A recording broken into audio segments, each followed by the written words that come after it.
Number 9. A barred romance.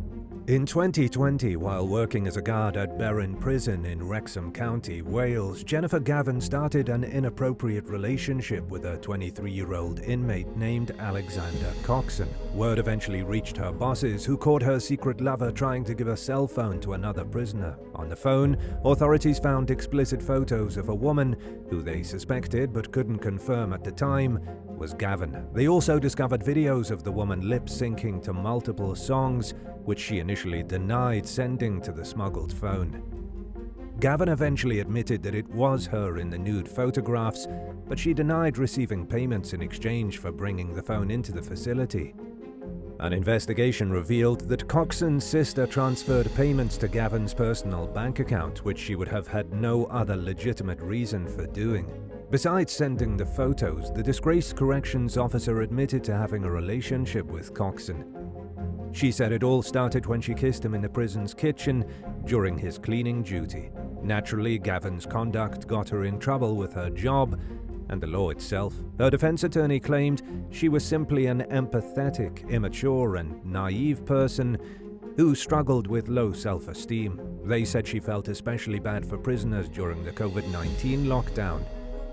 At the same time, the lawyer claimed Gavin took full responsibility for her actions and shared character references that her former co-workers provided despite her distasteful conduct. The judge overseeing this case said that he carefully considered any and all factors, but that it's also important to set the example that behavior like Gavin's cannot be tolerated within the prison system. He credited the young woman for taking responsibility for her actions and turning her life around, but ultimately ruled that only a custodial sentence is applicable, even though she had a baby 7-month-old son at the time. Gavin received an 8-month jail term on top of being fired from her job. Coxon was also disciplined for being caught with the cell phone and was sentenced to 10 additional months behind bars. Number 8. Ticktok gangsters. Authorities believe that a 28-year-old Albanian gangster named Edison Kakuli illegally entered the United Kingdom at some point during 2019. Afterwards, he was convicted of participating in a brutal assault during a drug-related disagreement. In 2022, while serving time for the offense, Kakuli and his buddies got their hands on a cell phone and started posting videos of their prison antics on TikTok. In what's been described as a mockery of the UK's justice system, some of the footage showed Kakuli making a gun symbol with his hands and smoking a cigarette while dancing to rap music in his cell with his prison friends. Comments on some of their videos helped confirm that Kakuli was one of the many men shown in the footage. After catching wind of the illicit videos, the Daily Mail contacted Britain's Ministry of Justice and the clips were quickly removed. By then, the posts had gained over 13,000 views, proving how necessary it is for the UK to crack down on illegal phones making their way into the country's prisons. The incident also came right after another scandal involving a 46-year-old convicted murderer and one of Britain's most notorious prisoners, David Norris, who was caught with a cell phone only a few months earlier. Authorities made the discovery after the Daily Mail informed them that Norris had sent selfies and WhatsApp messages to his friends on the outside from within prison walls. Staff members found the phone in an intimate part of Norris's body after getting the helpful tip. He was then moved to a higher security prison with zero chances of being relocated to a lighter security facility in the near future. Number 7. Federal prisoner seeks deadly revenge. 51-year-old Richard Gilbert was extremely unhappy with the 10-year prison sentence he received for trafficking meth. During his time behind bars, he had a lot of time to think, so he came up with the idea of hiring a hitman to kill the South Carolina-based U.S. attorney who worked on his case. Using an illegal cell phone, Gilbert made several calls to arrange the hit and even sent $2,000 from his prison account to pay for the job. Little did he know, he was actually talking to an undercover FBI agent who was posing as a hitman. According to the Department of Justice, Gilbert tried to mislead authorities by claiming the $2,000 payment was for an investment firm. Prosecutors accused him of drawing maps and providing directions to the undercover agent on how to avoid surveillance cameras at the agreed-upon murder site. Gilbert was charged with murder for hire in 2020 and pleaded guilty in 2021 with the expectation of serving 22 years in addition to the decade-long sentence he was already doing time for. Simply put, he'll be well into his 70s by the time he's free again. Number 6. Inmate tries to kill in-laws. In late 2022, a couple in their 60s were discovered bleeding profusely from multiple stab wounds inside their Will County, Illinois home. They were immediately rushed to the hospital for treatment, along with an injured man who was later identified as their son-in-law, 36-year-old Michael Liu. Investigators figured out that Liu shot and stabbed the parents of his soon-to-be ex-wife a few days before he was going to turn himself in to Wisconsin police for a domestic battery conviction and violating an order of protection. The victim supposedly fought back fiercely and survived, leaving Liu seriously injured with 17 stab wounds himself. According to prosecutors, Liu carried out the attack on his in-laws for revenge against his estranged wife and her loved ones. He was charged with 2 counts of attempted murder, aggravated discharge of a firearm, aggravated domestic battery, home invasion, and more. While in jail, Liu allegedly tried to hire a hitman to finish what he couldn't. Authorities claimed that he approached other inmates to find a willing party and offered to pay $20,000 to have his in-laws killed.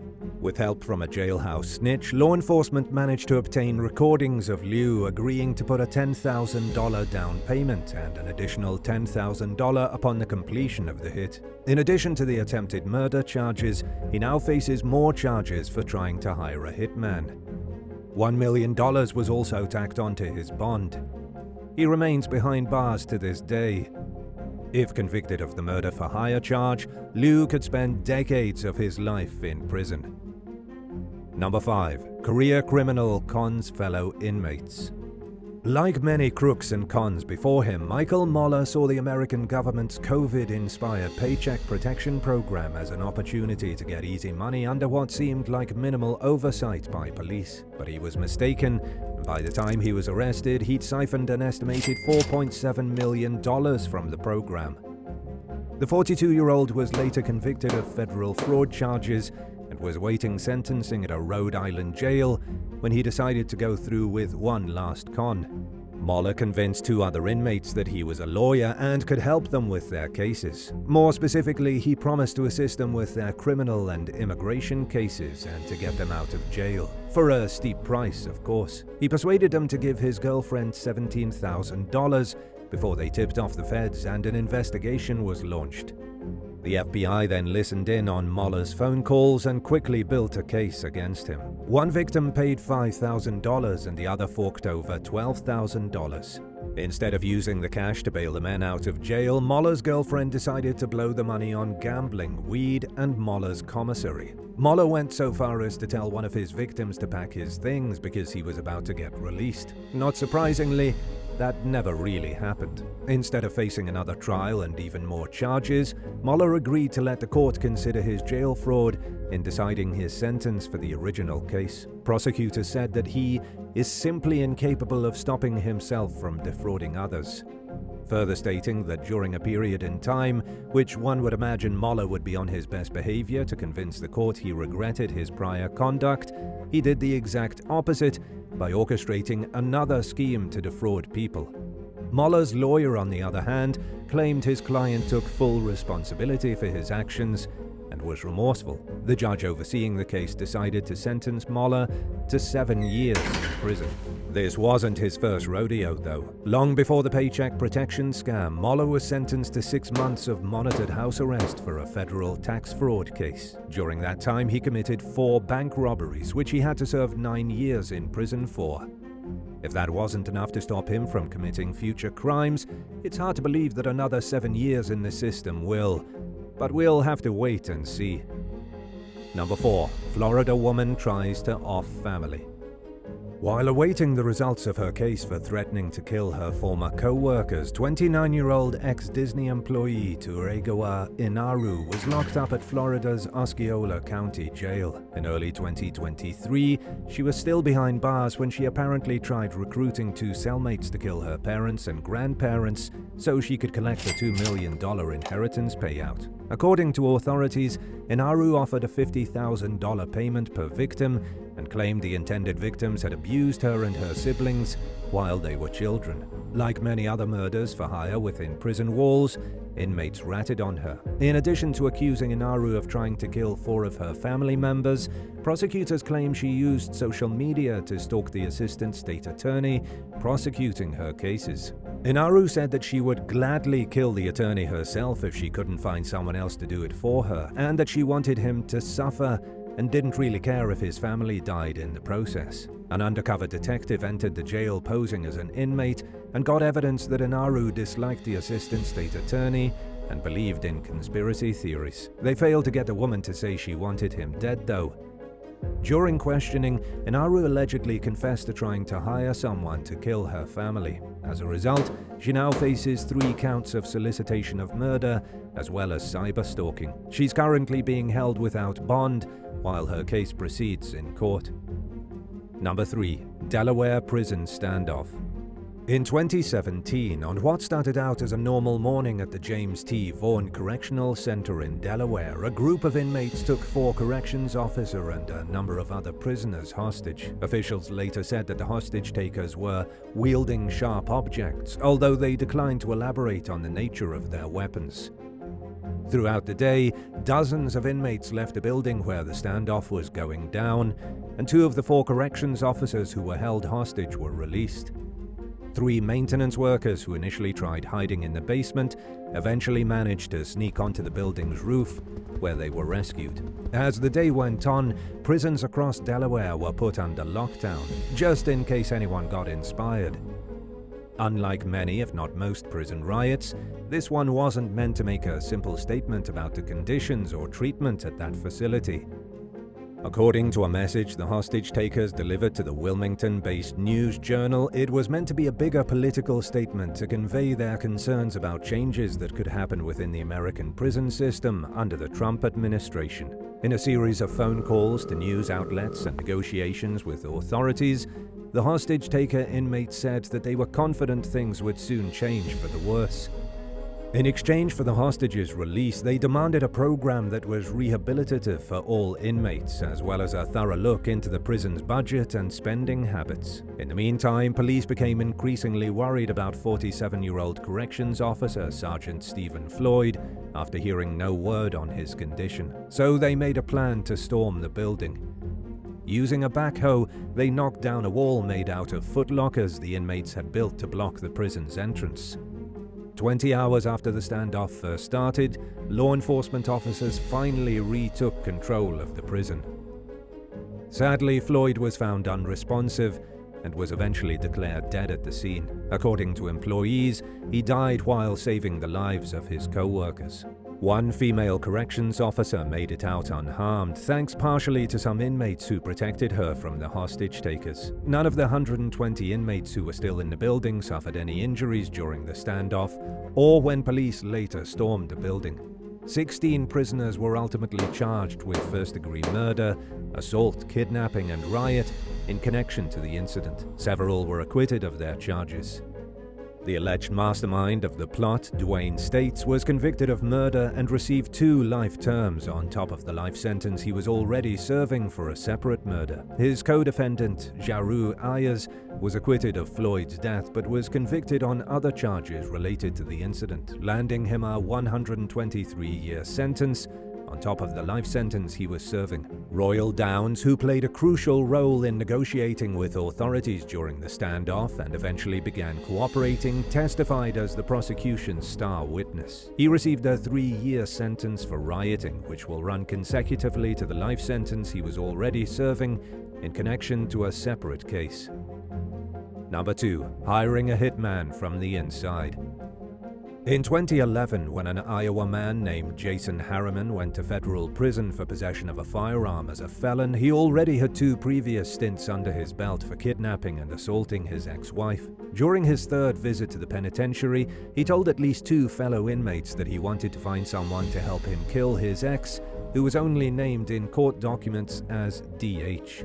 One of the prisoners Harriman confided in, William Reisinger, decided to tell law enforcement about the plans, and in 2017, an investigation was officially launched. According to Reisinger, Harriman blamed DH for his imprisonment and frequently yelled at her over phone calls. After hanging up, Harriman vented to Reisinger about his frustrations and voiced his desires to disfigure the woman, making her unattractive and incapable of physical intimacy by paralyzing her. At some point, his revenge fantasy apparently escalated to murder. When Reisinger asked Harriman if he really wanted DH dead, he said yes and asked Reisinger if he knew anyone who would be willing to do the job. Reisinger said he would have to make a few calls. Little did Harriman know, the call was actually to Reisinger's son, with a request to contact law enforcement and rat out his friend on the inside. Harriman was provided with the contact information of William Johnson, an undercover agent who posed as a hitman. They spoke on several occasions on the phone and through email, which led to a 2-hour-long meeting during which they planned a written contract for the murder of DH and her boyfriend. The men initially spoke through code, referring to the victims as Property 1 and Property 2, and talking about demolishing the properties. It was pretty obvious what Harriman meant, but authorities needed more specific terminology in order to feel like they had secured enough evidence to pin him with a murder-for-hire charge. During their final meeting, Johnson got Harriman to clarify in explicit terms that he wanted both victims dead. He also gave Harriman multiple opportunities to walk away from the deal, but Harriman remained committed to seeing their agreement through to completion. He even said that he wanted DH to know he was behind what was going to happen to her. And while Harriman got suspicious over Johnson's need to confirm the details out loud and sign a written contract, he could have backed out, and he didn't. As a down payment for the double hit, he agreed to give Johnson his 1969 Dodge Charger. He also promised to pay $21,000 for DH and her boyfriend to be killed if they were together, or $41,000 if they were killed separately. In a sadistic twist, Harriman asked Johnson to record the murders on video so that once he was out of prison, he could see the crime himself. A federal jury later convicted Harriman on 2 counts of murder for hire, and he was sentenced to an additional 20 years in prison, which will run consecutively to the 15 years he is already serving. This means that he probably won't be released until sometime during the 2040s, at which point he'll be in his 70s.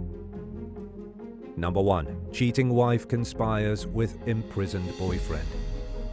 Donna Roberts met her 3rd husband, Robert Fingerhut, in 1980. A few years later, they decided to settle down in Youngstown, Ohio, where they ran a car rental business and operated 2 Greyhound bus stations. They made a comfortable living for themselves that provided Donna with pretty much anything she wanted, but she was unsatisfied with other aspects of her marriage and soon started an affair with a much younger man named Nathaniel E. Jackson. When Jackson went to prison 2 years into their affair, he and Donna stayed in touch over the phone and through written letters. During their conversations, they fantasized about being together and living like a real couple, something that could only happen if Robert Fingerhut was taken out of the picture.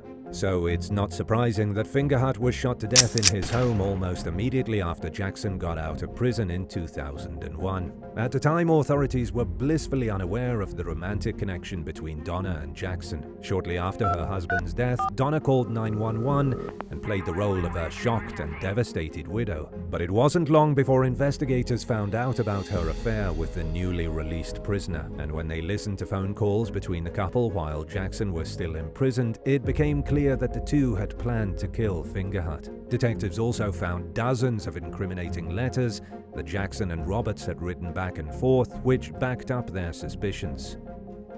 While the actual murder didn't happen until Jackson was released, the evidence proved that he had agreed to commit the crime while he was still behind bars, which is illegal in and of itself. In addition to wanting Fingerhut dead so that they could carry on with their messed up relationship, authorities found reason to believe that Roberts and Jackson planned to collect the victim's life insurance policy to fund their new life. During questioning, Jackson admitted to killing Fingerhut but denied that Donna had any knowledge of the plot. He also claimed that he shot the victim out of self-defense. But DNA evidence found in Fingerhut's car tied both suspects to the scene, and the content of their messages strongly indicated that they were both involved in Fingerhut's murder. Jackson maintained all throughout his trial that Roberts had nothing to do with the crime. He was sentenced to death for the crime. Donna Roberts was also convicted and sentenced to death. She is the only woman in the state of Ohio who is currently on death row. At 78 years old, she may not live to see her execution date, but she'll eventually die in prison either way. All because she decided that killing her husband was better than leaving him.